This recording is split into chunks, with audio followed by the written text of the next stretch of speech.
solve and graph your solution. Write your answer in interval notation. Since these absolute value bars are already isolated, we can write two equations. 3/7 y plus 1/2 is greater than 2, and also 3/7 y plus 1/2 is less than. Remember to change the inequality when you have the negative 2. Now, in order to solve this problem, since we have these fractions everywhere, we can clear those fractions, as we saw in earlier equations, by multiplying by the LCM. And I'm going to multiply that LCM to each term in the inequality.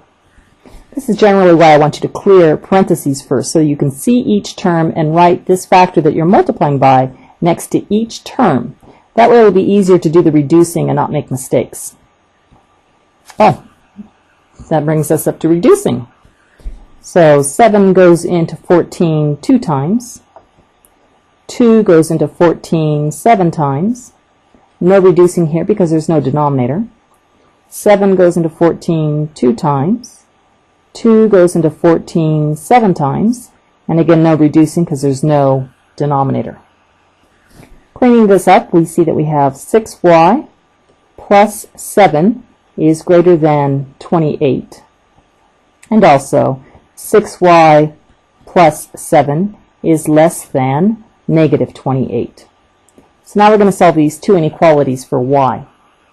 Adding a negative 7 to both sides of this inequality gives us 6y is greater than 21. Solving for y, multiplying both sides of the inequality by 1/6, we get y is greater than, and doing some reducing, 7/2. Now we also have to solve this inequality for y by adding a negative 7 to both sides of that inequality. 6y is less than negative 35. Trying to solve for y, we would multiply both sides of the inequality by 1/6.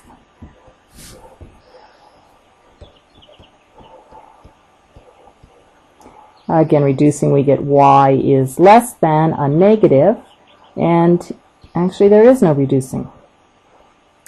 Now, how are we going to put these numbers on that number line? Well, one way is to choose numbers appropriately so it's easier to graph.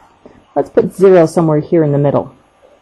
And I notice that 35 divided by 6 is slightly less than 6. So I'm going to use my unit of measures as 3, positives and negatives. So that would be the scale, and I go find these two numbers that I was talking about. Neither one of them appear in my scale. As we said, this is almost negative 6, so just shy of negative 6, we'll put in that that's a negative 35 over 6.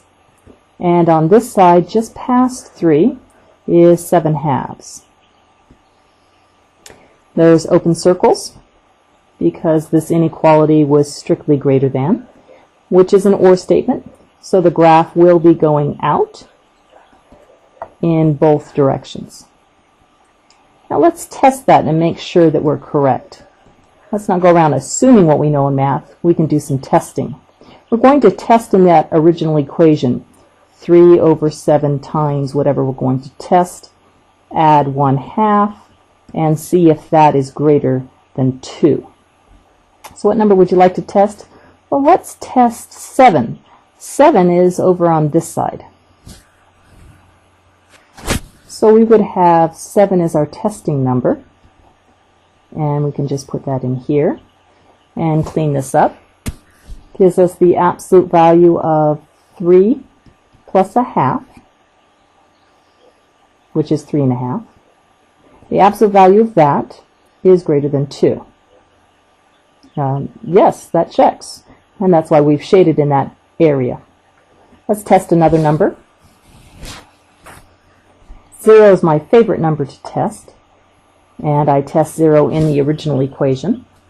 The absolute value of 3/7 times this number I'm testing plus 1/2 is supposed to be greater than 2. So there we have the absolute value of 0 plus 1/2 is a half. And is that greater than 2? I guess I have a slight error here. The number we were checking and comparing it to was the original statement, which had a 2 in there. And the absolute value of a half is a half, which is not greater than 2, and that's why here we have no shading for the 0. I'll leave it for you to test something like -7 and see if this is still true.